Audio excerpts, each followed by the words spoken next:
இந்த வாரம் நமது வேத பாட வகுப்பிலே கடைசி பகுதிக்காக வந்திருக்கிறோம். வெளிப்படுத்தலினுடைய 19 22 வரைக்கும் 4 அத்தியாயங்களை படிப்பதற்காக இருக்கிறோம். சென்ற வாரம் நாம் படித்ததில் 17 18வது அத்தியாயத்திலே மகா பாபிலோன் அழிவை பற்றி படித்தோம். விசேஷமாக வெளிப்படுத்தல் 6வது அத்தியாயத்திலிருந்து 18வது அதிகாரம் வரைக்கே முழு உலகம் சென்று கொண்டிருக்கிற அழிவு, முழு உலகத்துக்கும் அடுத்தடுத்து வரக்கூடிய அழிவு. இட்ஸ் ஒன்லி பேட் நியூஸ் தான், கெட்ட செய்தி. உலகத்துக்கு வர இருக்கக்கூடிய உபத்திரவங்களும் பாடுகளும் பிரச்சனைகளும் கெட்ட செய்திகள் தான். இப்போது ஒரு மாறுதல்.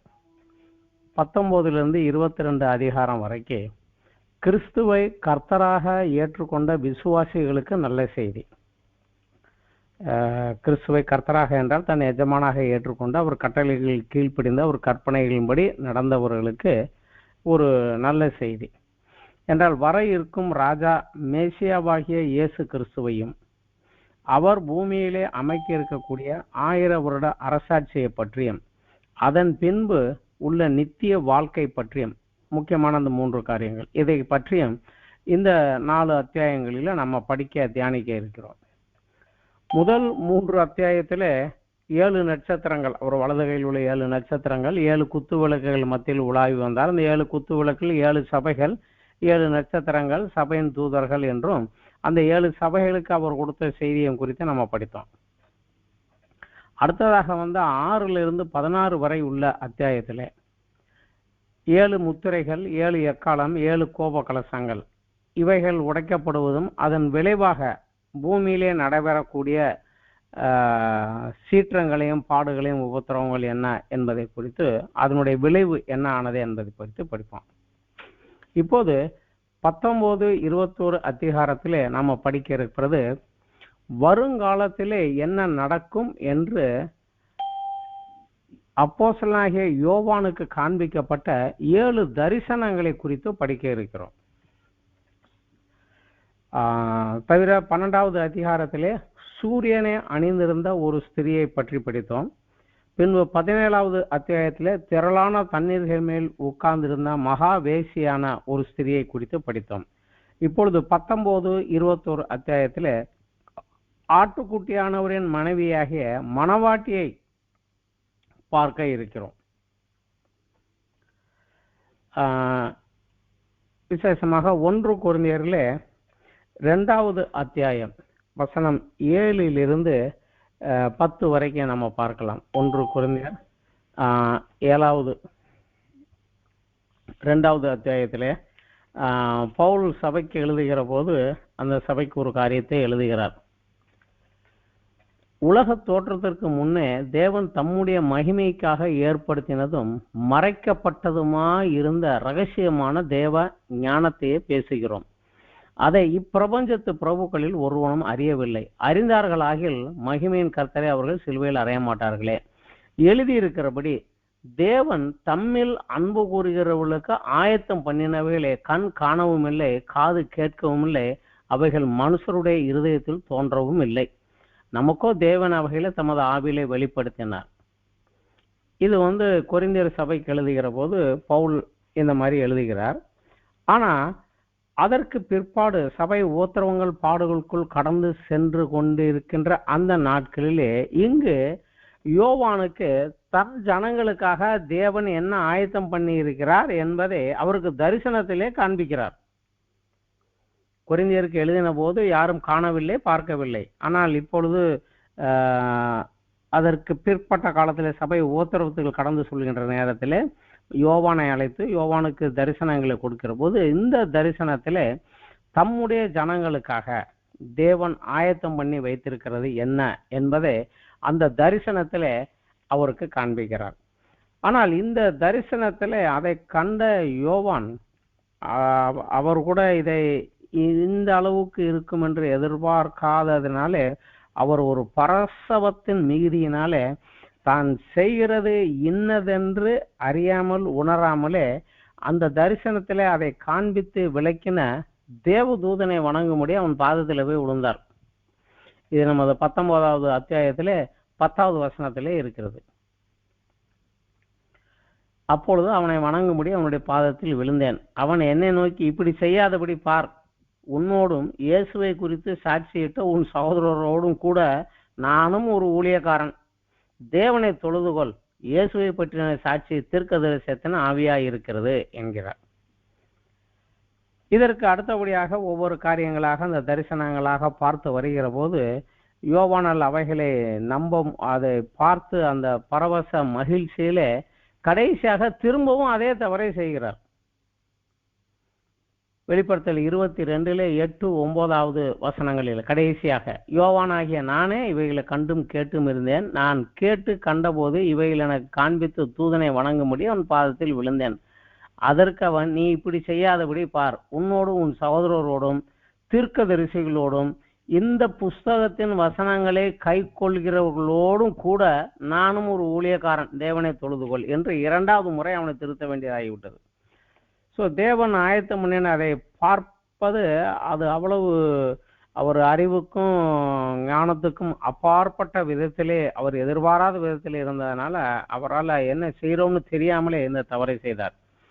ஏற்கனவே நம்ம படித்திருக்கிறோம், மறுரூப மலையிலே இயேசு மறுரூபமாகி எலியாவோடும் மோசையோடும் பேசி கொண்டிருந்த போது பேதுரு, என்ன சொல்கிறோம் என்று தெரியாமலே, இங்கேயே 3 கூடாரம் போடலாம், மோசைக்கு ஒரு கூடாரம், எலியாவுக்கு ஒரு கூடாரம், உமக்கு ஒரு கூடாரம், இங்கேயே தங்கிடலாம், நல்லாவே இருக்கு அப்படின்னு சொன்னார்.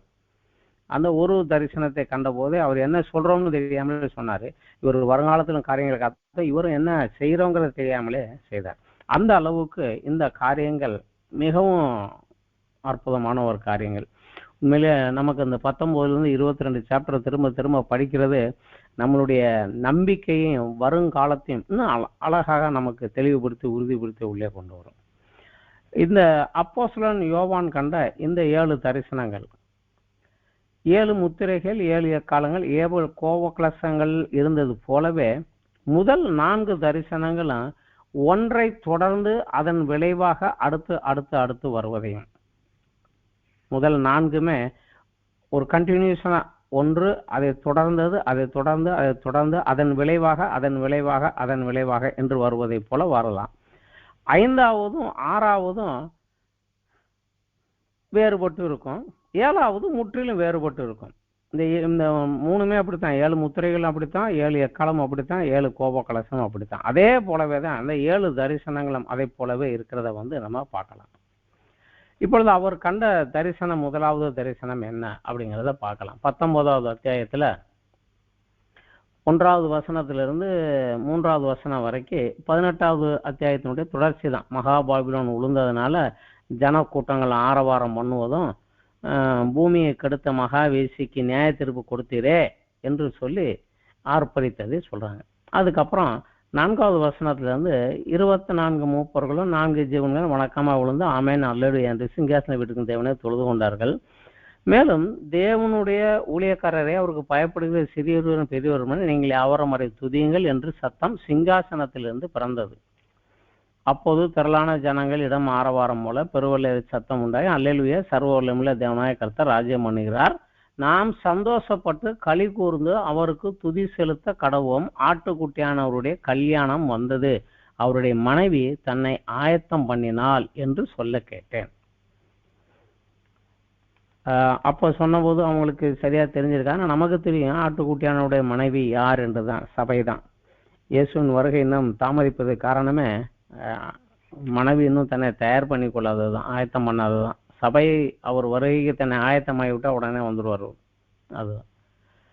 அப்பொழுது அது தொடர்ந்து வருகிற போது 11வது வசனத்துல இருந்து யோவானுடைய முதல் தரிசனம் 11 16 வரைக்கும், அதுல அந்த வசனம் ஆரம்பிக்கிறது, பின்பு பரலோகம் திறந்திருக்க கண்டேன். இந்த வார்த்தை தான், கண்டேன். ஒவ்வொரு தரிசனத்திலையும் இவைகளை நான் கண்டேன் அப்படின்னு சொல்லி ஆரம்பிப்பார். இதோ ஒரு வெள்ளை குதிரை காணப்பட்டது, அதன் மேல் ஏறி இருந்தவர் உண்மையும் சத்தியம் உள்ளவர் எனப்பட்டார், அவர் நீதியாய் நியாயம் தீர்த்து யுத்தம் செய்கிறார், அவருடைய கண்கள் அக்னி ஜுவாலை போல் இருந்தது, அவருடைய சிரசின் மேல் அநேக கிரீடங்கள் இருந்தது, அவருக்கே என்று வேறு ஒருவருக்கும் தெரியாத ஒரு நாமமும் எழுதியிருந்தது, இரத்தத்தில் தோய்க்கப்பட்ட வஸ்திரத்தை தரித்திருந்தார், அவருடைய நாமம் தேவனுடைய வார்த்தை என்பதே. பரலோகத்தில் உள்ள சேனைகள் வெண்மையும் சுத்தமான மெல்லிய வஸ்திரம் தரித்தவர்களாக வெள்ளை குதிரைகளில் அவருக்கு பின் சென்றார்கள். புற ஜாதிகளை வெட்டும்படி அவருடைய வாயிலிருந்து கூர்மையான பட்டயம் புறப்படுகிறது. இருப்பு கோளால் அவர்களை அரசாளுவார். அவர் சர்வ வல்லமையுள்ள தேவனுடைய உக்கிர கோபமாகிய மது உள்ள ஆலையை மிதிக்கிறார். ராஜாதி ராஜா கர்த்தாதி கர்த்தர் என்ற நாமம் அவர் வஸ்திரத்தின் மேலும் அவர் தொடையின் மேலும் எழுதப்பட்டிருந்தது. இதை நான் கண்டேன் அப்படிங்கிறார். ஸோ இயேசு கிறிஸ்து இரண்டாவது வருகை இறங்கி வருகிற போது ஒரு மிகப்பெரிய ஒரு யுத்தம் இங்கே நடக்கும். ஒரு அநேக ஜனங்கள் வெட்டப்பட்டு கொலை செய்யப்பட்டு ஒரு மிகப்பெரிய யுத்தம் இந்த உலகத்தில் உள்ள முழு உலகத்தையும் தமது ஆளுகைக்கு கீழாக கொண்டு வர முயற்சி செய்த அந்தி கிறிஸ்துவும் கள்ள தீர்க்கதரிசியும் பிசாசானவனும் சேர்ந்து அவர்களுக்கு விரோதமாக வரலாம். இந்த இயேசு கிறிஸ்து தன்னுடைய ராஜ்யத்தை அமைப்பதற்கு எருசலேமிலே தன்னுடைய ராஜ்யத்தை அமைப்பதற்கு அவர் இறங்கி வருகிற போது எருசலேம் பரலோக சேனைகளோடு இறங்கி வருகிற போது இதை நம்ம சங்கீதங்கள் 2 படிக்கலாம். அவர் வருகிறார் என்பதை சங்கீதம் 9 படிக்கலாம். சங்கீதம் 21, சங்கீதம் 110 இந்த 4மே இயேசு கிறிஸ்து பூமியை அரசால வருவதையும் அவர் வந்து பூமியில் அவருடைய ஆட்சி எப்படி இருக்கும் என்பதை குறித்து சொல்லப்பட்டதையும் நம்ம பார்க்கலாம்.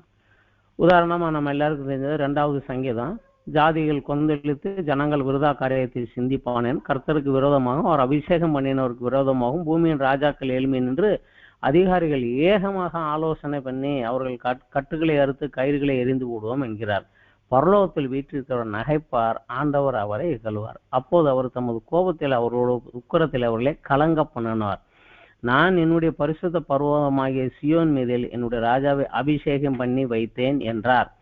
தீர்மானத்தின் விவரம் சொல்லுவேன். கர்த்தரை நோக்கி, நீர் என்னுடைய குமாரன் என்று நான் உம்மை ஜனிப்பித்தேன். என்னை கேளும், அப்போது ஜாதிகளும் உமக்கு சுதந்திரமாகவும் பூமியின் எல்லைகளும் உமக்கு சொந்தமாகவும் கொடுப்பேன். இருப்பு கோளால் அவர்களை நொறுக்கி குய கலையத்தை போய் உடைத்து போடுகிறேன். இதை சொல்லிவிட்டு தான் அடுத்த வார்த்தை சொல்றாரு, பூமியில் உள்ள ராஜாக்களே உணர்வடையுங்கள், பூமியின் நியாயாதிபதிகளே எச்சரிக்கையா இருங்கள், பயத்துடனே கர்த்தரை சேவியுங்கள். குமாரன் கோபம் கொள்ளாமலும் நீங்கள் வழியில் அழியாமல் இருக்கும்படி அவரை முத்தம் செய்யுங்கள். கொஞ்ச காலத்தில் அவர் கோபம் பற்றி எரியும், அவரை அண்டிக் கொள்கிற அவரும் பாக்கியவான்கள் என்று 2வது சங்கீதத்திலே நம்ம படிக்கிறோம். அதே போல 9வது சங்கீதத்திலையும் அதே ஒரு கருத்து தான் வருகிறது. அதுக்கு அடுத்தபடியாக வரக்கூடிய 21வது சங்கீதத்திலையும் இதே ஒரு கருத்து தான் வருகிறது. 9வது சங்கீதத்திலையும் அவர் வந்து ஆட்சி எப்படி செய்வார் என்பதை குறித்து சொல்லப்படுகிறது. 21வது சங்கீதத்திலையும் அவர் வருகையின் போது அவருடைய ஆட்சி எப்படி இருக்கும், அதிலே அவருடைய வருகைக்காக சொல்லுகிறது போது அவரை வாரும் என்று அழைப்பதை போல, கர்த்தாவே உம்முடைய வல்லமையிலே ராஜா மகிழ்ச்சியாக இருக்கிறார், உம்முடைய ரட்சிப்பிலே எவ்வளவாக கழிவு கூறுகிறார் அப்படின்னு சொல்லி, நீர் எழுந்தருளும், வாரும், உம்முடைய வல்லமையை பாடி கீர்த்தனம் பண்ணும், வாரும், உமக்கு விரோதிகளை அழிப்பதற்கு வாரும் என்று சொல்வதை போல இந்த ஒரு பாடல் சங்கீதத்தில் இந்த ஒரு பாடல் வருகிறது. அதே போல 110வது சங்கீதம் அதிலே நம்ம பார்த்தோம் என்றால் இன்னும் நன்றாக விளக்கமாகவே இருக்கும்.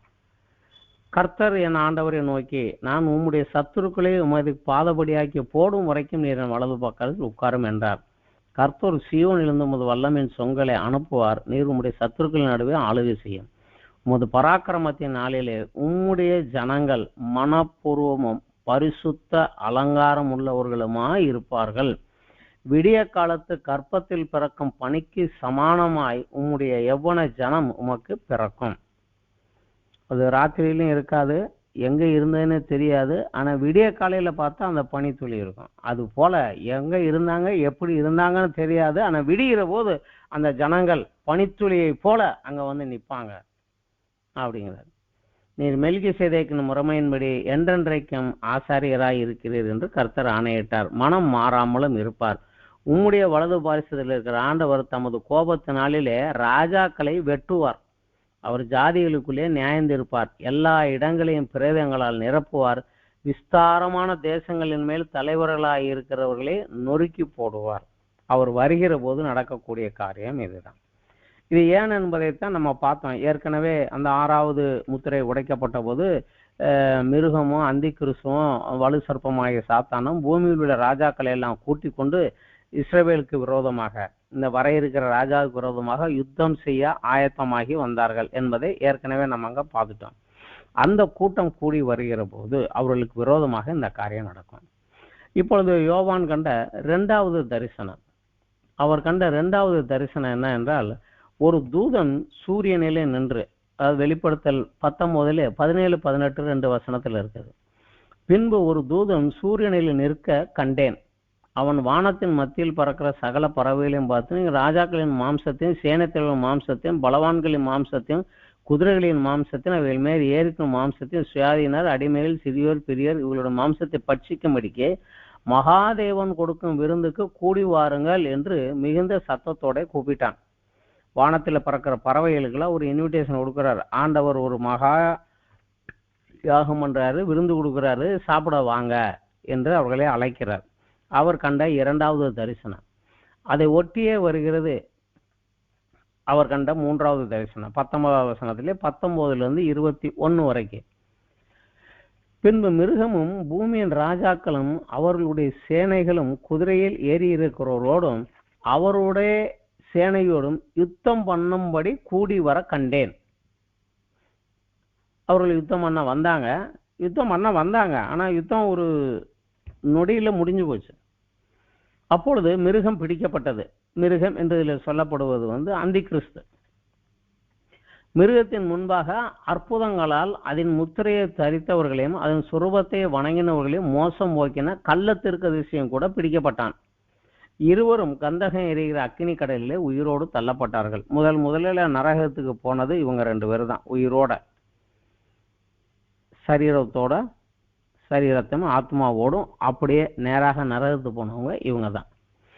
மற்றவர்கள், அவனோடு கூடி வந்த மற்றவர்கள் எல்லாருமே, அவனோடு சேர்ந்து வந்த சேனைகள் எல்லாமே குதிரையின் மேல் ஏறினோட வாயிலிருந்து புறப்படுகிற பட்டயத்தால் கொல்லப்பட்டார்கள். அவளுடைய மாம்சத்தினால் பறவைகள் யாவும் திருப்தி அடைந்தன. ஒரே ஒரு வார்த்தை தான். ஏன்னா ஏற்கனவே நம்ம மார்க்கில் பார்க்குறோம், ஒரு அத்தி மரத்தை பார்த்து இனிமேல் உன்னிடத்தில் ஒருவனு கனியை புசிக்காது இருக்க கடவுள் சபித்தாரு. சொன்ன உடனே அந்த அத்தி மரம் வேரோட பட்டு போச்சு. லாசருவே எழுந்து வான்னு ஒரு வார்த்தை சொன்னாரு. மரித்து போன லாசரை 4 நாள் கழிச்சு உயிரோடு எழுந்து வந்தான். அவர் வார்த்தை அவ்வளவு வல்லமை உள்ளது. அவருடைய ஒரு வார்த்தை, வாயிலிருந்து புறப்படுகிற ஒரு வார்த்தை, இந்த அனைத்து ஜனங்களும் கொல்லப்பட்டார்கள். இவங்க அதிகமாக இருந்ததுனாலையும் அவங்களெல்லாம் புதைக்கிறதுக்கு இடம் தேடி வைக்க முடியாதுங்கிற ஒரு காரணத்தினாலதான் இதுக்கு முன்னாடியே ஆகாயத்து பறவைகளுக்கு இன்விடேஷன் கொடுத்துருந்தாங்க. அந்த பறவைகள் இவர்கள் மாம்சத்தை எல்லாம் உண்ணும்படியாக கூடப்பட்டிருந்தது. இந்த பறவைகள் இவர்களுடைய மாம்சத்தை எல்லாம் உண்டு அந்த இடத்த கிளீன் பண்றதுக்காக கூறப்பட்டாங்க. ஆனா இந்த ஒரு யுத்தத்தை குறித்து, தேவனுக்கு விரோதமாக அவர்கள் வருவதையும் இவர்களுக்கு விரோதமாக யுத்தம் நடப்பதையும் குறித்து ஏற்கனவே நம்ம சகரியாவினுடைய புஸ்தகத்துல 12, 14வது அத்தியாயங்களை நம்ம படிச்சிருக்கிறோம். சகரியா படித்த போது அதுல 10, 11, 2 அத்தியாயங்கள் இயேசு கிறிஸ்துவின் முதல் வருகையின் போது நடக்க வேண்டியதும் 12 14 வரைக்கும் அவர் 2ஆம் வருகையில் நடக்க வேண்டிய காரியங்கள் என்றும் அதை குறித்து நம்ம படிச்சிருந்தோம். அதிலே பார்த்தாலும் அதுலேயும் இந்த ஒரு யுத்தத்தினுடைய காரியங்களும் இதன் பின்னாக வரக்கூடிய காரியங்களும் அங்க அதுல தெளிவாக இருக்கும். சகரியாவுடைய புஸ்தகத்திலையும் 12 14வது அத்தியாயம் வரைக்கும் பார்த்தா அதுல அவருடைய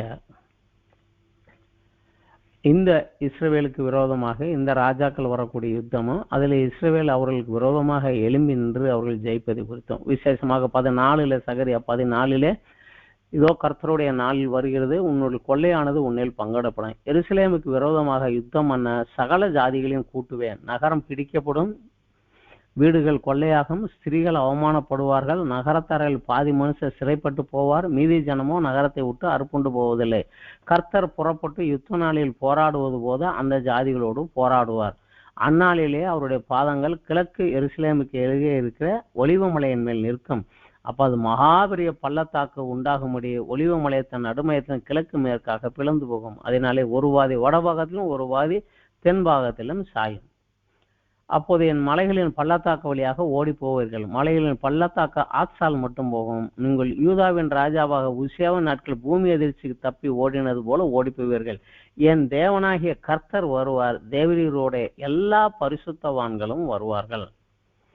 அந்நாளிலே வெளிச்சமும் இல்லாமல் ஒருவேளை பிரகாசமும் ஒரு கால் மங்களமா இருக்கும். ஒரு நாள் உண்டு, அது கர்த்தருக்கு தெரிந்தது, பகலும் அல்ல இரவும் அல்ல, ஆனாலும் சாயங்காலத்திலே வெளிச்சம் உண்டாகும். அந்நாளிலே ஜீவத்தண்ணீர்கள் எருசலேமிலிருந்து புறப்பட்டு பாதி கிழக்கு சமுத்திரம் பாதி மேற்கு சமுத்திரத்துக்கும் போகும். அப்பொழுது கர்த்தர் பூமியின் மீது எங்கும் ராஜாவாய் இருப்பார். அந்நாளிலே ஒரே கர்த்தர் இருப்பார், அவருடைய நாமம் ஒன்றாய் இருக்கும். இந்த முழு அத்தியாயத்தை 12, 13, 14 மூணையும் படித்து பார்த்தா அந்த யுத்தம், அதன் விளைவுகள், அதை தொடர்ந்து வருவது என்ன அப்படிங்கிறது அந்த சகரியாவினுடைய இதுல எழுதப்பட்டிருக்கும்.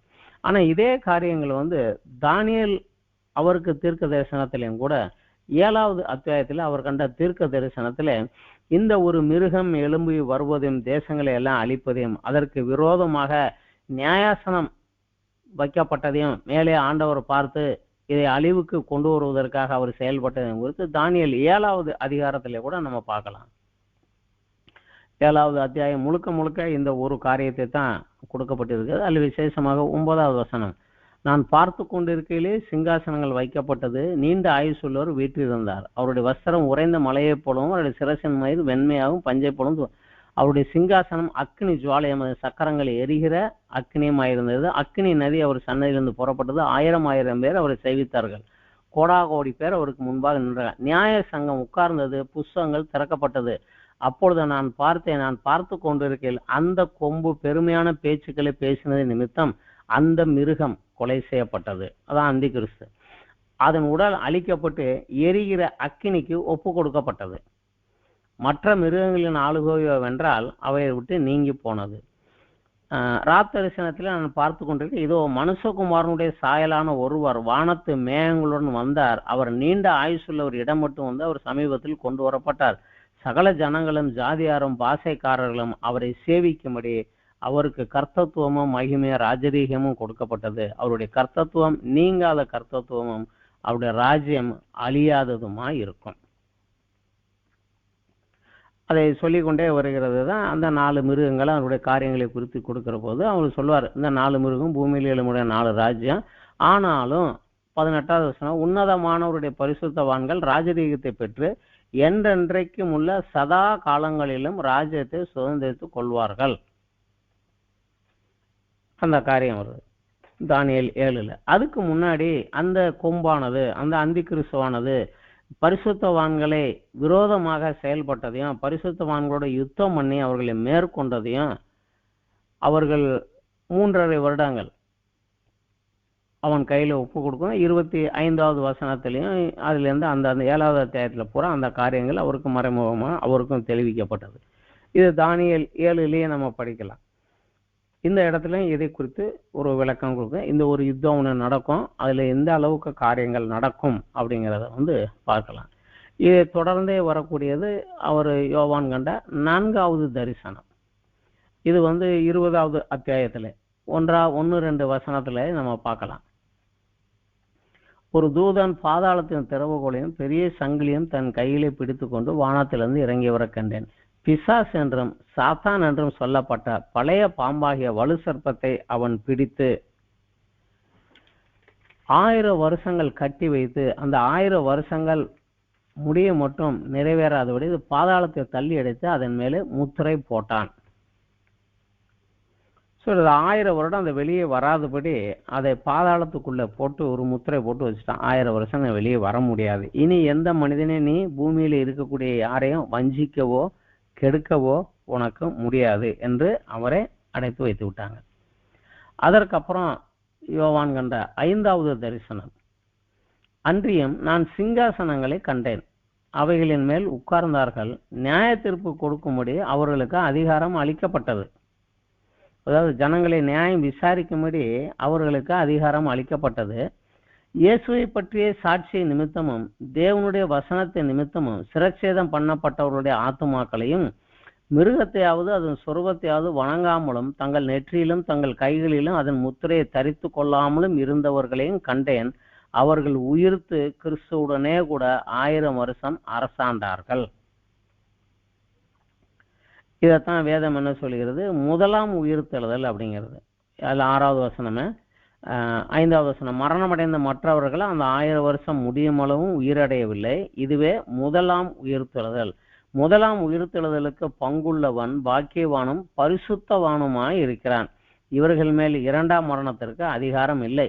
இவர்கள் தேவனுக்கும் கிறிஸ்துவுக்கும் முன்பு ஆசாரியராய் இருந்து அவரோட கூட 1000 வருஷம் அரசாளுவார்கள். இந்த 1000 வருட அரசாட்சியை ஒரு 3-4 வசனத்துக்குள்ள இதுக்குள்ள கொடுத்து முடிச்சுட்டாங்க.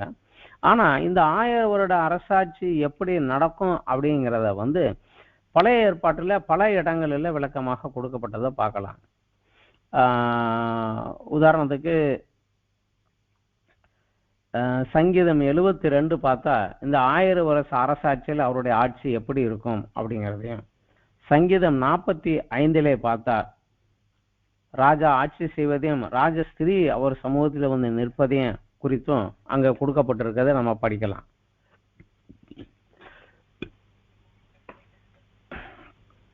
சங்கீதம் 72 தேவனே, ராஜாவுக்கு உம்முடைய நியாய தீர்ப்புகளையும் ராஜாவின் குமாரனுக்கு உம்முடைய நீதியும் கொடு. அவர் உம்முடைய ஜனங்களை நீதியோடு உம்முடைய ஜனங்களை நியாயத்தோடும் விசாரிப்பார். பர்வதங்கள் ஜனத்திற்கு சமாதானத்தை தரும், மேடுகள் நீதியின் விளைவோடு இருக்கும். ஜனத்தில் சிறுமைப்படுகிறவர்களை அவர் நியாயம் விசாரித்து ஏழைகளின் பிள்ளைகளை ரட்சித்து இடுக்கன் செய்கிறவனை நொறுக்குவார்.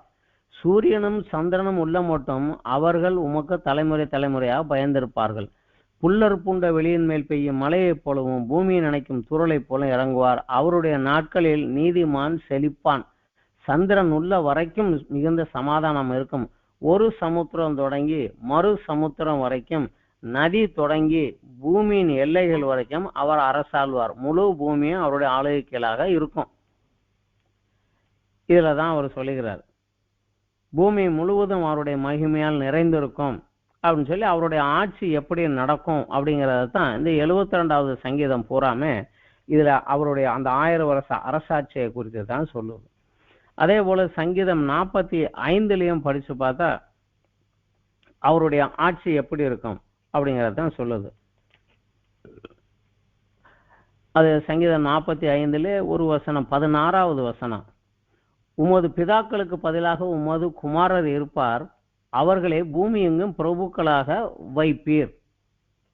இது அன்னைக்கு சங்கீதம் எழுதப்பட்ட அன்னைக்கு யாருக்கும் புரியல. ஆனா இன்னைக்கு தெரியும்.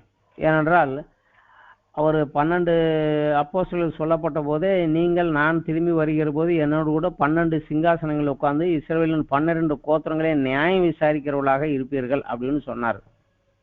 லூக்காவுல ஊமைகள், அந்த தாளந்துகள் ஊமைகள் சொல்லுகிற போது 5ஐ 10ஆக்கி கொண்டு கொடுத்தவனே, நல்லது, உண்மையை விசுவாசம் உள்ள ஊழியக்காரனே, 10 பட்டணங்களுக்கு நீ அதிகாரியாயிரு என்று வைப்பேன்னாரு.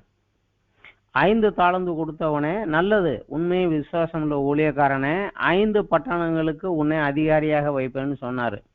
ஆனா ஒன்னு அப்படியே பத்திரமா வச்சு திருப்பி கொண்டாந்தவன, நீ பூமியிலேயே எனக்கு யூஸ்லெஸ், இங்கேயும் யூஸ்லெஸ், அதனால இவனை வெளியே தள்ளுங்கடான்னு வெளியே தள்ளி விட்டாரு. ஸோ அங்கேயும் சொல்லுகிறார், இங்கே யார் அங்கே உட்காருவாங்க அவரோடு. இதுதான் நமக்கு கொடுக்கப்பட்ட அழைப்பு. அது மாத்திரமில்ல, ஏசாயா 11வது அத்தியாயத்திலையும் கூட இந்த ஒரு ஆட்சியினுடைய காலம் எப்படி இருக்கும், அவருடைய ஆளுகையின் காலம் எப்படி இருக்கும் அப்படிங்கிறத 2வது அத்தியாயத்தில் நம்ம பார்க்கலாம். 2வது அத்தியாயம், ஏசாயா 2வது அத்தியாயத்தில் 1ல இருந்து படிச்சு பார்த்தோம்னா அவருடைய ஆட்சியின் காலங்கள் இருக்கும். ஆமோத்தின் குமாரனாகிய ஏசாயா யூதாவையும் எருசலேமையும் குறித்து கண்ட தரிசனம். கடைசி நாட்களிலே கர்த்தருடைய ஆலயமாகிய பர்வதங்களின் கொடுமுடியில் ஸ்தாபிக்கப்பட்டு மலைகளுக்கு மேலாக உயர்த்தப்படும். எல்லா ஜாதிகளும் அதற்கு ஓடி வருவார்கள். திரளான ஜனங்கள் புறப்பட்டு நாம் கர்த்தருடைய பர்வதத்துக்கும் யாக்கோபின் தேவனுடைய ஆலயத்துக்கும் போவோம், வாருங்கள், அவர் தமது வழிகளே நமக்கு போதிப்பார், நாம் அவர் பாதைகளில் நடப்போம் என்பார்கள். ஏனெனில் சியோனில் இருந்து வேதனமும் எருசலேமிலிருந்து கர்த்தரின் வசனமும் வெளிப்படும். அவர் ஜாதிகளுக்குள்ளே நியாயந்திருத்து திரளான ஜனங்களை கடிந்து கொள்வார். அப்பொழுது அவர்கள் தங்கள் பட்டயங்களை மண்வெட்டிகளாகவும் தங்கள் ஈட்டிகளை அரிவாள்களாகவும் அடிப்பார்கள். ஜாதிக்கு விரோதமாய் ஜாதி பட்டயம் எடுப்பதில்லை, இனி அவர்கள் யுத்தத்தை கற்பதும் இல்லை. யாக்கோபின் வம்சத்தாரே, கர்த்தரின் வெளிச்சத்தில் நடப்போம், வாருங்கள். அவர் ஆளுகை செய்கிற நாளிலே தான் ஒருவருக்கொருவர் விரோதமான யுத்தம் என்பதே அன்று நின்று போயிடும். இன்றைக்கு எல்லா தேசங்களும் யுத்தத்திற்கும் ஆர்மிக்கு வந்து செலவு பண்ணக்கூடிய தொகை தான் ரொம்ப ஜாஸ்தி அவங்க பட்ஜெட்லேயே. ஆனால் அவர் வருகிற அன்றைக்கு அந்த பட்ஜெட் எல்லாம் ஓஞ்சு போயிடும் அக்ரிகல்ச்சர் வேலைக்காக. அதனால தான் இது சூசகமாக சொல்லுகிறாரு, பட்டயங்களை மண்வெட்டிகளாகவும் தங்கள் ஈட்டிகளை அறிவாள்களாகவும் அடிப்பார்கள். ஜாதிக்கு விரோதமாக ஜாதி பட்டயம் எடுப்பது இல்லை, இனி அவர்கள் யுத்தத்தை கற்பதும் இல்லை. அவர் வந்து ஆளுகை செய்கின்ற அந்த நாளில் இதுல ஒரு விசேஷமான ஆச்சரியம்னா, இதுல இருக்கிற வசனத்தான் ஐநா சபையில வாசல்ல எழுதி வச்சிருக்கிறாங்க. ஆனா முக்கியமானதை விட்டுவிட்டாங்க. சியோனிலிருந்து வேதமும் எருசலேமிலிருந்து கர்த்தரின் வசனம் வெளிப்படுங்கிறத விட்டுவிட்டாங்க. தங்கள் பட்டயங்களை மண்வெட்டிகளாகவும் தங்கள் ஈட்டிகளை அறிவாள்களாகவும் அடிப்பார்கள். ஜாதிக்கு விரோதமாக ஜாதி பட்டயம் எடுக்கிறது இல்லை அப்படிங்கிறத மட்டும் அந்த ஐநா சபையின் வாசல்ல இதே எங்க மோட்டோன்னு எழுதி வச்சிருக்கிறாங்க. ஆனா அது அவங்களால கொடுக்க முடியாது, அது கொடுக்க வேண்டிய ஒரு ஒருத்தர் இருக்கிறார், அவர் வந்து தான் கொடுக்கணும். அதே போல அதுலேயே 66வது ஏசாயாவுண்ட 66வது அத்தியாயத்திலையும் அவர் தான் வருகிற நாளிலே அவருடைய எப்படி இருக்கும், அவருடைய ஆட்சி எப்படி இருக்குன்னு 15வது வசனத்துல இருந்து ஏசாயா 66ல 15ல இருந்து நம்ம படிச்சோம்னா 24 வரைக்கும் வந்து பார்த்தா அந்த 1000 வருஷ அரசாட்சி எப்படி இருக்கும் அப்படிங்கறத வந்து அவர் சொல்லுகிறார். அதுலேயே சொல்ற, சகல ஜாதியாரும் பாசைக்காரியரும் கூட்டி சேர்ப்பான், அவங்க வந்து என் மகிமையை காண்பார்கள். அவர்களில் சிலர் ஆசாரியராகவும் நான் ராஜாக்களாகவும் லேவியராகவும் தெரிந்து கொள்வேன் அப்படிங்கிறார்.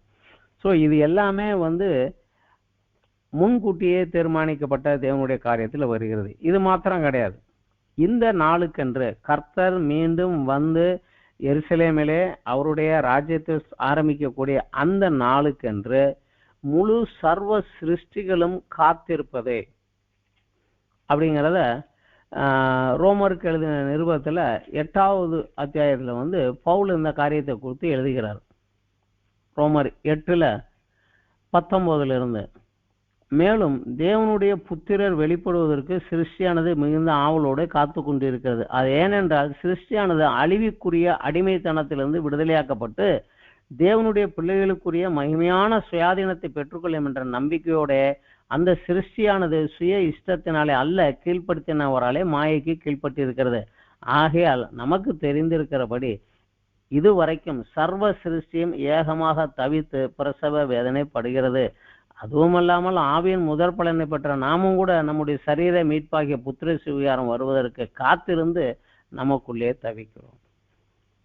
ஸோ இந்த ஒரு நாளுக்காக ஏனென்றால் மனிதன் பாவம் செய்தனால சாபம் வந்தது, சாபத்தின் விளைவாக பூமியிலே எல்லா கோளாறுகளும் வந்தது.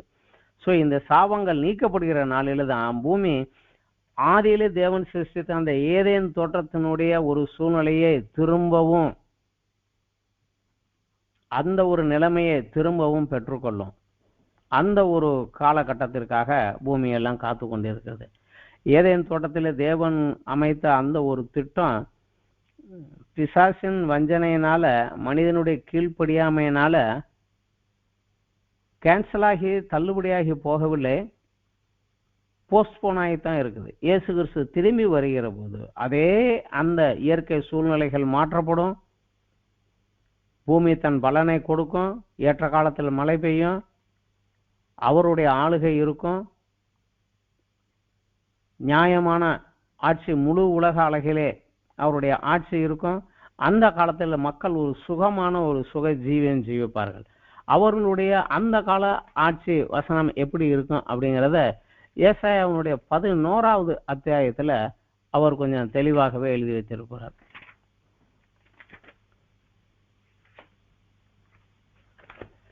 ஏசாயா 11வது அத்தியாயத்துல ஆரம்பத்துல ஈசாயன் அடிமர் துளிர் தோன்றி வேறிலிருந்து கிளை செலும்பி கிளைக்கும், ஞானத்தையும் உணர்வு அருளாம் ஆவியும் ஆலோசனையும் பலனை அருளாம் ஆவியும் அறிவையும் கர்த்தர் பயப்படும் அருளாம் ஆவியும் கர்த்தருடைய ஆவியானவர் அவர் மேல் தங்கி இருப்பார்.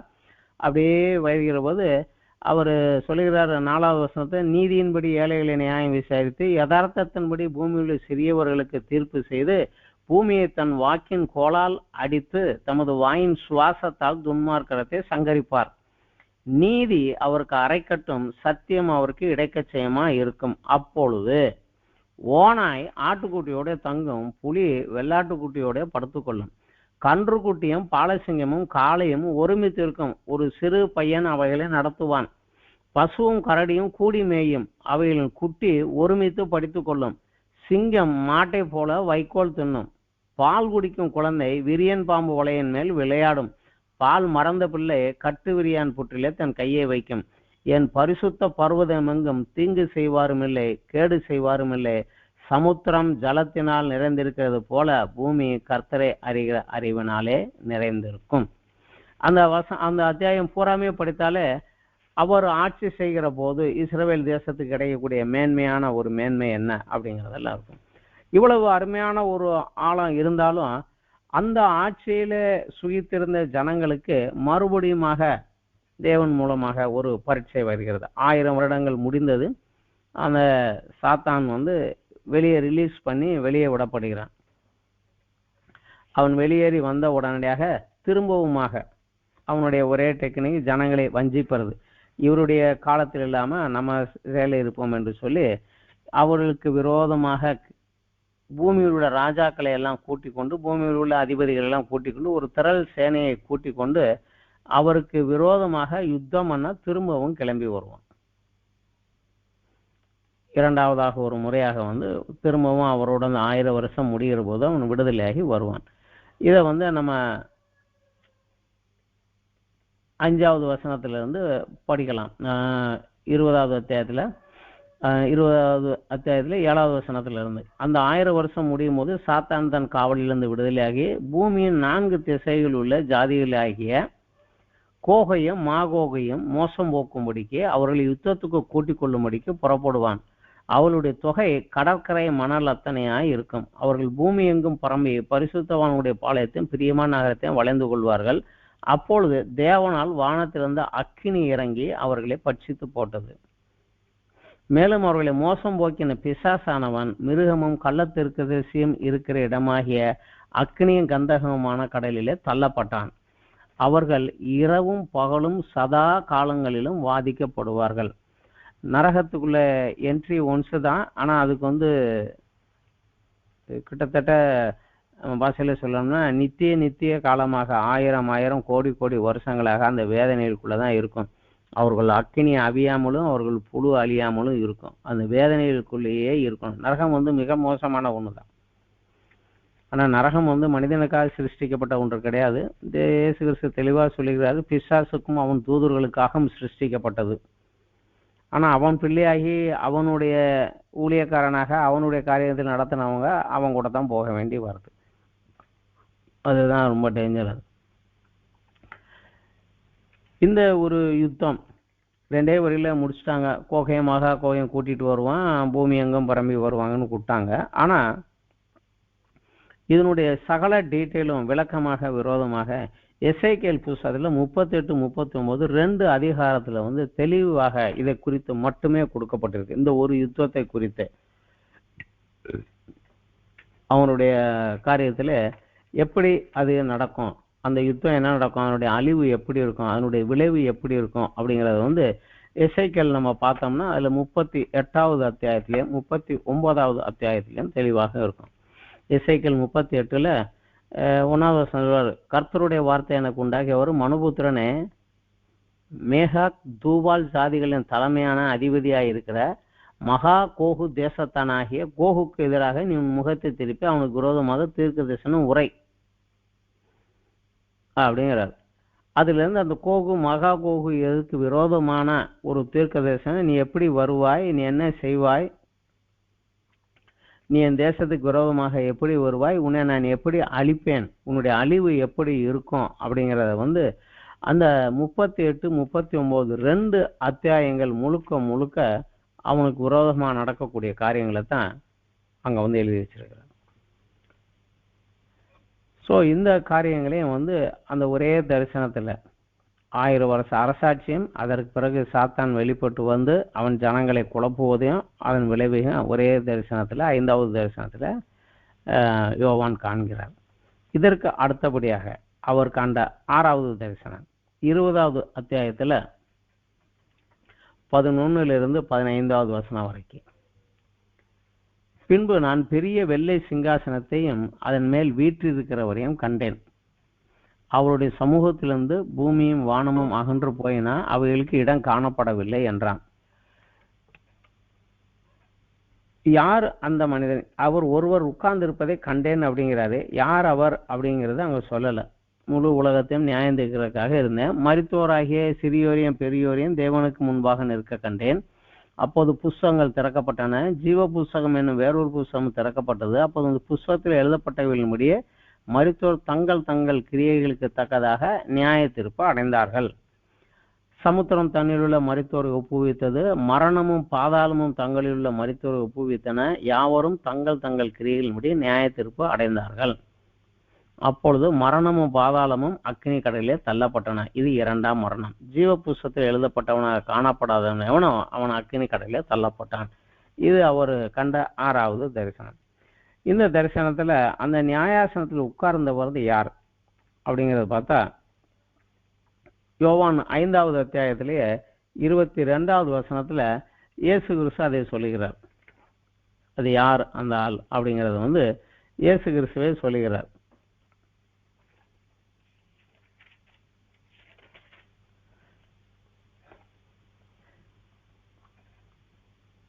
யோவான் 5ல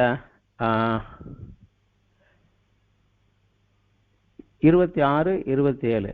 ஏனெனில் பிதாவானவர் தம்மில் தாமே ஜீவனை உடையவராயிருக்கிறது போல குமாரனும் தம்மில் தாமிலே ஜீவனை உடையவராயிருக்கும்படி அருள் செய்திருக்கிறார். அவர் மனுஷகுமாரனாய் இருக்கிறபடியினால் நியாய தீர்ப்பு செய்யும்படிக்கு அதிகாரத்தையும் அவருக்கு கொடுத்திருக்கிறார் அப்படிங்கிறார். ஆனா இதே காரியத்தை தான் பேதுருவும் அப்போஸ்தலர் 10வது அத்தியாயத்துல பார்த்தா, கொர்நேலியு வீட்டுக்கு போன போது அவர் கொர்நேலியு வீட்டுக்கு போன போது அவர் சொல்லுகிறார். கொர்நேலியு வீட்டுக்கு அவர் போன போது அங்க என்ன நடந்தது அப்படிங்கிற போது சொல்லுகிற போது அவர் சொல்லுகிறாரு, அப்போஸ்தலர் 10:42-43. அன்றியும் அவரே உயிரோடு இருக்கிறவர்களுக்கும் மரித்தோர்களுக்கும் தேவனால் ஏற்படுத்தப்பட்ட நியாயாதிபதி என்று ஜனங்களுக்கு பிரசங்கிக்கவும் சாட்சியாக ஒப்புவிக்கவும் அவர் எங்களுக்கு கட்டளையிட்டார். இயேசு கிறிஸ்துவ குறித்து சொல்லுகிறார். அவர்தான் தேவனால் நியமிக்கப்பட்ட நியாயாதிபதி என்று.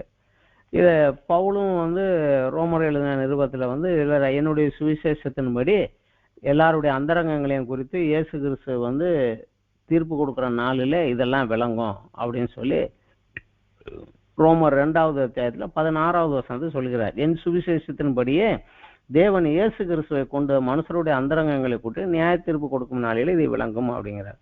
ஸோ அந்த நியாயசனில் உட்கார்ந்து இருக்கிறவர் இயேசு கிறிஸ்து.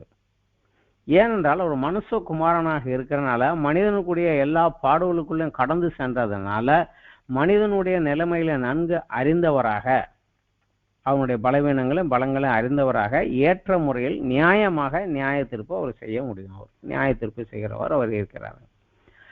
அதுல பாருங்க, இயேசு நியாய தீர்ப்பு, அந்த நியாய தீர்ப்பு எப்படி இருக்கும், அவருடைய நியாய விசாரணை எப்படி இருக்குங்கிறதையும் ஓரளவு மத்தேயு 25வது அத்தியாயத்துல பார்த்தா இயேசு கிறிஸ்து சொல்லிட்டாரு, மனுஷகுமாரன் தன்னுடைய மகிமையில வருகிற போது சிங்காசனம் உட்காருவார், ஜனங்களை வெள்ளாடுகளையும் செம்மறி ஆடுகளையும் பிரிப்பதை போல 2 பக்கமாக பிரிப்பார். அவருடைய நியாய தீர்ப்பு எப்படி இருக்கும் அப்படிங்கிறது அது நம்ம முழுசும் படிக்கணுங்கிறது அவசியம் கிடையாது. நமக்கு நன்றாகவே தெரியும். தாகமாக இருந்தேன் கொடுத்தீங்க, பசியாக இருந்தேன் உணவு கொடுத்தீங்க, இல்லாமல் இருந்தேன் எனக்கு கொடுத்தீங்க. அவங்க எப்போ நீங்கள் வந்தீங்க உங்களுக்கு கொடுத்தோன்னு கேட்குற போது, இந்த பூமியில் இல்லாதவன் ஒருவனை, சிறியவன் ஒருவனை எதை செய்யாது எனக்கே செய்தாய் என்கிறார். ஸோ இயேசு கிறிஸ்து நமக்கு கொடுத்த 2 கற்பனைகளில் உன் தேவனாகிய கர்த்தரிடத்தில் முழு இருதயத்தோடும் முழு ஆத்மாவோடும் முழு சிந்தையோடும் முழு பலத்தோடும் அன்பு கூறுவாயாக. அதற்கு ஒப்பா இருக்கிற 2ஆம் கற்பனை, உன்னை நேசிப்பது போல பிறனை நேசிப்பதாக. இதுவும் அந்த நியாய தீர்ப்புல முக்கியமான ஒரு அங்கத்துல வந்தது. இது இந்த நியாய தீர்ப்பு எப்படி இருக்கும் அப்படிங்கிறதையும் ஒரு மாதிரியாக, ஒரு மாடலாக நம்ம அங்க ஏற்கனவே இயேசு சொல்லி கொடுத்துருக்கிறார். இந்த நியாய தீர்ப்பு நடக்கிற போது வானமும் பூமியும் அகன்று போய்விட்டன அப்படின்னு போட்டிருக்கு. வெள்ளை சிங்காசனத்தை கண்டேன், அவர் சமூகத்தில் பூமியும் வானமும் அகன்று போய்விட்டது, இடம் காணப்படவில்லை. ஏன்னா ஆதாமுடைய காலத்திலிருந்து மரித்து போன எல்லாரும் இனி வருகிற காலத்தில் அந்த 1000 வருஷ அரசாட்சியிலையும் கூட தவறு செய்து மரித்து போன அனைவருமே அன்னைக்கு நியாய தீர்ப்புக்கு மேலே எழுந்து நிற்பாங்க. அவ்வளோ பேர் நிற்கிறதுக்கு பூமியில் இடம் கிடையாது. அதனாலதான் வானமும் பூமியும் நாங்கன்னு போயிடணும், அவ்வளோ பெரிய கூட்டம். சமுத்திரம் தண்ணியிலே மரித்தவர்களே வெளியே விட்டுருச்சு. மரணம் பாவம் செய்ததன் விளைவாக மரணம் பூமியில் வந்து மனிதனை ஆளுகை செய்தது. அந்த மரணம் தனக்குள்ளும் மரித்து போன அனைவரையும் விட்டது. பாதாளம் மரித்து போன அனைவரையும் வைத்திருக்கக்கூடிய ஒரு குடோன் ஸ்டோர் ரூம் போல தான் அது பாதாளம். அது தனக்குள்ள எல்லாரையும் வெளியே விட்டுருச்சு. புஸ்தகங்கள் திறக்கப்பட்டது. அவன் கிரியையின்படி நியாய தீர்ப்பு நடைபெற்றது. கடைசியாக மரணம் பாதாளமும் நரகத்தில் தள்ளப்பட்டது. ஏனென்றால் இனிமேல் மரணம் என்பது இல்லை. உலகத்திலே ஒரு ட்ரையல் டெஸ்ட் முடிஞ்ச ஃபைனல் முடிஞ்சு போச்சு. செலக்டட் பீப்புள் மட்டுமே செலக்டட் ஆகி நிற்கிறாங்க. மற்றவங்க எல்லாம் ரிஜெக்டட் ஆகி போனாங்க. இனிமே ரிஜெக்டடுக்கு யாரும் கிடையாது. அதனால இனிமே மரணம் கிடையாது. அதனால மரித்தவர்களை வச்சுக்கிறதுக்கு பாதாளமும் தேவையில்லை. அதனால இது ரெண்டுமே அக்கினி கடலுக்குள்ள தள்ளப்பட்டது. இது இரண்டாம் மரணம். ஜீவ புஸ்தகத்துல யார் பேர் இல்லையோ அவன் அக்கினி கடலிலே தள்ளப்பட்டான் அப்படின்னு வருது. ஸோ இந்த ஜீவ புஸ்தகத்துல யார் பேர் இல்லையோ அவங்க உள்ள போயிடுவாங்க. ஆமா, ரட்சகரா இயேசு கிறிஸ்துவை ஏற்றுக்கொண்டு என் பாவங்கள் மன்னிக்கப்பட்டதுனால ஜீவ புஸ்தகத்துல என்னுடைய பேர் இருக்கும் அப்படிங்கிறோம். ஆனாலும் அவர் சபைகளுக்கு கொடுக்கப்பட்ட செய்தியிலே பரிசுத்தம் இல்லாமல் வாழக்கூடிய ஒரு கூட்டத்தை, சபையாக இருந்தாலும் அவருக்கு இல்லாமல் கூட்டத்தை வெளிப்படுத்தல் 3வது சரதை சபையை குறித்து சொல்லுகிற போது 5வது ஜெயம் கொள்கிறவனவனும் அவனுக்கு வெண்வசனம் தரிப்பிக்கப்படும். ஜீவ புஸ்தகத்தை அவருடைய நாமத்தை நான் கிறுக்கி போடாமல் என் பிதா முன்னும் தூதர் முன்னும் அறிக்கையிடுவேன். ஸோ ரட்சிக்கப்பட்டவங்களா இருக்கலாம், ஆனாலும் பரிசுத்த குலைச்சலான வாழ்க்கைக்குள்ள நீங்க வாழ்ந்தா உங்க பேரையும் ஜீவ புஸ்தகத்தை நான் கிறுக்கி போட்டுருவேங்கிறாரு. அப்ப அன்னைக்கு வாசிக்கிற போது அந்த புஸ்தகத்துல பேர் இருக்காது. எவன் பேர் இல்லையோ அவன் அக்னியும் கந்தகம் எறிகிற கடையில தான் போய் அவன் போய் முடியணும். ஒரு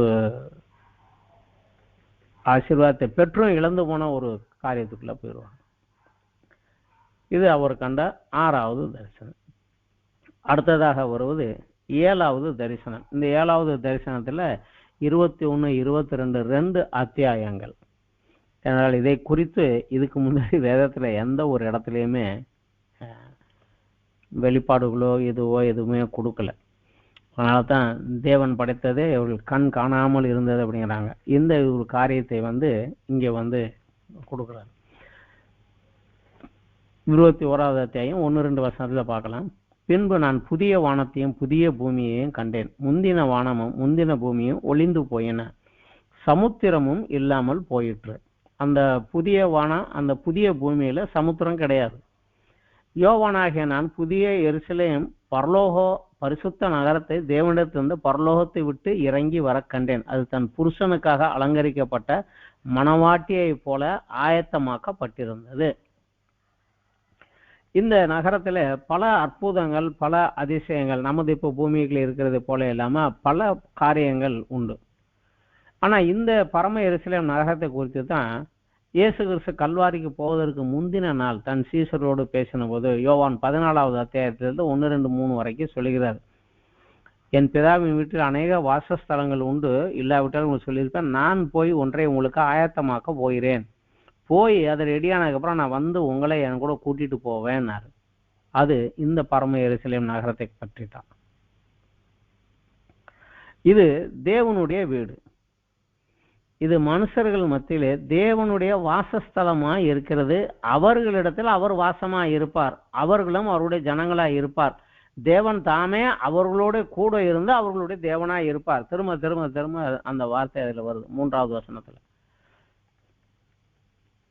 தேவன் பரலோகத்தை விட்டு இறங்கி அந்த புதிய பூமியிலே ஒரு நகரத்தை உருவாக்கி இந்த தெரிந்து கொண்ட ரட்சிக்கப்பட்ட இந்த ஜனங்களை உள்ள வைத்து அவர்கள் மத்தியிலே வந்து வாசமா இருப்பார். இதுதான் அங்க சொல்லக்கிறது. இது மிகப்பெரிய ஒரு அதிசயம். ஏன்னா தேவன் இருக்கிற பரலோகத்துல இருக்கிற போவோம்னு சொல்லிட்டு இருக்கிறோம். ஆனால் அவர் அன்றைக்கு அந்த புதிய பூமியிலே புதிய எருசலேமிலே ரட்சிக்கப்பட்ட ஜனங்களின் மத்தியிலே அவர் வந்து வாசமா இருப்பார். ஆனா இந்த ஆசீர்வாதம் வந்து யாருக்கு அப்படின்னா, இதிலே வசனம் 7 தெளிவா சொல்லுகிறது. ஜெயங்கொள்ளுகிறவன் எல்லாவற்றையும் சுதந்திரித்துக் கொள்வான். நான் அவன் தேவனாய் இருப்பேன், அவன் என் குமாரனாய் இருப்பான். இதுல தேவனோடு வாசம் பண்ணுகிற அந்த ஒரு ஆசீர்வாதத்தை பெற்றுக்கொள்ள வேண்டும் என்றால் அவன் ஜெயம் கொண்டவனாக இருக்க வேண்டும். சபைகளுக்கு எழுதின எல்லா கடிதத்திலும் இயேசு கிறிஸ்து சொன்னது அதுதான். ஜெயம் கொள்கிறவன் எவனோ அவனுக்கு, ஜெயம் கொள்கிறவன் எவனோ அவனுக்கு. ஸோ சபைக்கு போறோம் வரோம் அப்படிங்கிறதுனால கிடையாது. அவர் கட்டளைகளை கேட்டு கீழ்ப்படிந்து அதன்படி நடந்து உலகம் மாமிசம் பிசாசுக்கு விரோதமான போராட்டத்தில் நின்று ஜெயித்து வருகிறவனுக்கு தான், அவருடைய கட்டளை கீழ்ப்படிந்து ஜெயித்து வருகிறவனுக்கு தான் அவரோட கூட. ஆனா இதுலயே ஒரு சிலருக்கு அந்த சலுகை மறுக்கப்படுவதை, யாருக்கு மறுக்கப்படுங்கிறத போடுறார். 8வது வசனத்துல எழுதுகிறார், பயப்படுகிறவர்களும் அவிசுவாசிகளும் அருவருப்பானவர்களும் கொலைபாதகரும் விபச்சாரக்காரரும் சூனியக்காரரும் விக்கிரக ஆராதனைக்காரரும் பொய்யர் அனைவரும் 2ஆம் மரணமாகிய அக்னிய கந்தகம் எரிகிற கடலிலே பங்கடைவார்கள். இது சபையாருக்கு எழுதப்பட்ட புஸ்தகம்தான், வெளி உலகத்தாருக்கு எழுதப்பட்டதில்ல, சபையாருக்கு எழுதப்பட்ட புஸ்தகம் தான். கிறிஸ்தவனாக இருந்தாலும் இதில் உள்ள காரியங்கள் இருந்தா அவன் பங்கு இங்கதான் போயிடும் அப்படிங்கிறார். இந்த நகரத்தினுடைய எப்படி இருந்தது, அதனுடைய சிறப்பு என்ன, அதனுடைய மகிமை என்ன அப்படிங்கிறத தேவதூதன் அவரை கூப்பிட்டு கொண்டு ஒன்னொன்னா காண்பிக்கிறார். 9வது வசனத்திலிருந்து 22வது வசனம், அத்தியாயம் 5வது வசனம் வரைக்கும் அந்த நகரத்தினுடைய சிறப்புகள் தான். அந்த நகரம் சதுரமாக இருந்தது. சதுரமாக இருந்ததுன்னா நீளம் அகலம்தான் சதுரம், ஆனா இதுல உயரமும் சேர்த்து கொடுக்கப்படுது. ஒரு கியூப் போல, ஸ்கொயர் பில்டிங் போல நீளம் அகலம் உயரம் எல்லாமே இதில் இருந்தது. அது தூதர்களுடைய அளவு கோலால எவ்வளவு இருந்ததுன்னு போடுறாரு. 21:16 அந்த நகரம் சதுரமா இருந்தது, அகலமும் நீளமும் சமமா இருந்தது. அவன் அந்த கோலினால் நகரத்தை அளந்தான். அது 12,000 ஸ்தாதி அளவா இருந்தது. அதன் நீளமும் அகலமும் உயரமும் சமமா இருந்தது. இந்த 12,000 ஸ்தாதி அப்படிங்கிறது எவ்வளவு அப்படின்னு ஒரு ரஃபா ஒரு நம்ம கணக்குல கால்குலேஷன் பார்த்தா 1400 மைல் இல்லைன்னா 2200 கிலோமீட்டர். ஒரே ஒரு சிட்டி தான். அந்த சிட்டியினுடைய நீளமும் அகலமும் உயரமும் 2200 கிலோமீட்டர் நீள அகலம் உயரம். கிட்டத்தட்ட அவ்வளவு பெரிய ஒரு சிட்டியை வைக்க வேண்டும் என்றால் இன்றைக்கு ஒரு பெரிய நிலப்பரப்பு தான் தேவை. ஐரோப்பா கண்டம் மேலே வச்சா முழு கண்டமும் அதுக்குள்ளே உள்ள போயிடும். அந்த அளவுக்கு ஒரு மிகப்பெரிய ஒரு பட்டணம். அந்த பட்டணத்தினுடைய மதிலின் உயரம், அவர் கொடுக்குற அந்த மதில் உயரம் இருந்தது 144 முழமாய் இருந்தது. அது கிட்டத்தட்ட 65 மீட்டர் உயரம். மதிலினுடைய உயரம் அவ்வளோ பெருசா இருந்தது. சுருக்கமாகவே இதை நம்ம பார்க்கலாம். அதனுடைய வாசல்கள் 12 இருந்தது. 4 பக்கம் சதுரமா இருந்தாலும் ஒரு பக்கத்துக்கு 3 வாசல், 12 வாசல். 12 வாசல்களும் 12 முத்துக்களாக இருந்தது. அவ்வளோ பெரிய சைஸ்ல ஒரு முத்து, அந்த முத்துக்கள் தான் வாசலாக இருந்தது. அந்த வாசல்ல இஸ்ரவேலின் 12 கோத்திரத்தார் பெயர் இருந்தது. அந்த அஸ்திவாரத்துக்கு, கோட்டச்சுவருக்கு இருந்த அஸ்திவாரத்துல 12 கற்கள், ரத்தின கற்களாலே, வேறு வேறு வித்தியாசமான கற்களாலே அதுக்கு அஸ்திவாரம் போடப்பட்டிருந்தது. அந்த அஸ்திவாரத்துல 12 அப்போஸ்தலர்களுடைய பெயரும் இருந்தது. ஸோ அதுக்குள்ள இருக்கக்கூடியவங்க அந்த இஸ்ரவேல் 12 கோத்திரத்து பிதாக்களின் வழியிலே வந்தவர்களும் பழைய ஏற்பாட்டு பரிசுத்தவான்களும் இந்த 12 அப்போஸ்தலர்கள் மூலமாக வந்த புதிய ஏற்பாட்டு பரிசுத்தவான்களும் இணைந்து சேர்ந்து அங்கே உள்ளே இருக்கலாம். அந்த நகரத்தின் வீதியெல்லாம் பசும் பொன்னா இருந்தது. அங்கே தேவாலயம் இல்லை.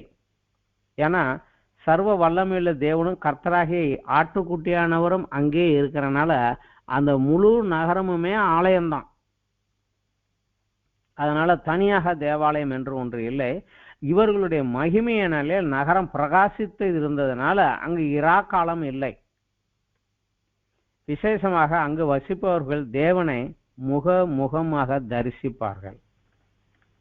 அங்கதான் அந்த ஒரு சான்ஸ் வருது, முகமாக தேவனை தரிசிக்கக்கூடிய சந்தர்ப்பம் அவர்களுக்கு வருது. அந்த நகரத்தின் மத்தியிலே ஜீவ தண்ணீர் உள்ள நதி ஓடுகிற நதி இருந்தது. அதன் இரு கரையிலும் ஜீவ விருட்சம் இருந்தது. ஏதேன் தோட்டத்துல ஒரு ஜீவ விருட்சம் தான் இருந்தது. இது அந்த நதியின் கரைகளில இருபுறமும் ஜீவ விருட்சம் இருந்தது. ஸோ ஆரோக்கியத்துக்கும் இதுக்கும் எதுவுமே குறைவில்லை. இது பழைய ஏற்பாட்டு புதிய ஏற்பாட்டு பரிசுத்தவான்கள் இணைந்து வாழக்கூடிய வசிக்கக்கூடிய ஒரு மிகப்பெரிய ஒரு நித்திய வாழ்க்கை இது. இதையெல்லாம் பார்த்துட்டு கடைசியாக முடிக்கிற போது இந்த புஸ்தகத்துல 2 எச்சரிப்புகளையும் யோவான் கேட்கிறார். அதையும் நம்ம படிச்சிட வேண்டும். யோவான் 22வது அத்தியாயத்துல 10-16 வரைக்கும் 2 எச்சரிப்புகளை அவர் கொடுக்கிறார். பின்னும் அவர் என்ன நோக்கி, இந்த புஸ்தகத்துள்ள தீர்க்க தரிசன வசனங்களை முத்திரை போட வேண்டாம், காலம் சமீபமாய் இருக்கிறது. அநியாயம் செய்கிறவன் இன்னும் அநியாயம் செய்யட்டும், அசுத்தமாய் இருக்கிறவன் இன்னும் அசுத்தமாய் இருக்கட்டும், நீதி உள்ளவன் இன்னும் நீதி செய்யட்டும், பரிசுத்தம் உள்ளவன் இன்னும் பரிசுத்தமாகட்டும். இதோ சீக்கிரமாய் வருகிறேன், அவனவன் கிரியையின்படி அவனவனுக்கு நான் அளிக்கும் பலன் என்னோட வருகிறது. நான் அல்பாவும் ஒமேகாவும் ஆதியும் அந்தமும் முந்தினவரும் பிந்தினவருமாய் இருக்கிறேன். ஜீவ விருட்சத்தின் மேல் அதிகாரம் உள்ளவராவதற்கு வாசல் வழியாக நகரத்தில் பிரவேசிப்பதற்கு அவருடைய கற்பனைகளின்படி செய்கிறவர்கள் பாக்கியவான்கள். ஆனால் நாய்களும் சூனியக்காரரும் விபச்சாரக்காரரும் கொலைபாதகரும் விக்கிரகாராதகரும் பொய்யை விரும்பி அதன்படி செய்கிறவரும் புறம்பே இருப்பார்கள். இந்த ஒரு எச்சரிக்கை. அடுத்தபடியாக ஒரு எச்சரிக்கை 18-19 வரைக்கும். இந்த புஸ்தகத்துள்ள தீர்க்க தரிசனங்கள் கேட்கிற யாவருக்கும் நான் சாட்சியாக எச்சரிக்கிறதாவது, ஒருவன் இவைகள் எதையாவது கூட்டினால் இந்த புஸ்தகத்தில் எழுதியிருக்கிற வாதைகளை தேவன் அவன் மேல் கூட்டுவார். ஒருவனது தீர்க்க வசனங்களை எதையாவது எடுத்து போட்டால் ஜீவ புஸ்தகத்திலிருந்து பரிசுத்த நகரத்திலிருந்து இந்த புஸ்தகத்தில் எழுதப்பட்டவிலிருந்து அவனுடைய பங்கை தேவனை எடுத்து போடுவார். ஸோ 2 எச்சரிக்கைகளோட, கடுமையான எச்சரிக்கைகளோட முடியுது. அது மாத்திரமல்லாமல் இந்த புஸ்தகத்தில் ஒரு விசேஷமான ஒன்று உண்டு. அதாவது இயேசு கிறிஸ்து மலை பிரசங்கத்தில் ஆரம்பிக்கிற போது தேவனுடைய ராஜ்யத்துக்குள் நுழையவர்கள் பாக்கியவான்கள் பாக்கியவான்கள் என்று 8 பாக்கியவான்கள் சொன்னார். இந்த புஸ்தகத்துல 7 முறை இவர்கள் பாக்கியவான்கள் 7 முறை வருகிறது, பாக்கியவான்கள் பாக்கியவான்கள் என்று. இந்த பாக்கியவான்கள் கூட்டத்துல நம்ம இருக்கணும் அப்படிங்கிறது என்னுடைய வாஞ்சை, நம்ம எல்லாருடைய வாஞ்சையும் அதுவாக இருக்கணும். அந்த பாக்கியவான் வசனங்களை மாத்திரம் பார்க்கலாம். 1வது அத்தியாயத்துல 3வது வசனம், இந்த தீர்க்க தரிசன வசனங்களை வாசிக்கிறவனும் கேட்கிறவர்களும் இதில் எழுதியிருக்கிறவர்களை கை கொள்கிறவர்களும் பாக்கியவான்கள், காலம் சமீபமாய் இருக்கிறது. 2வது வசனம் 14வது அத்தியாயத்துல 13வது வசனம்,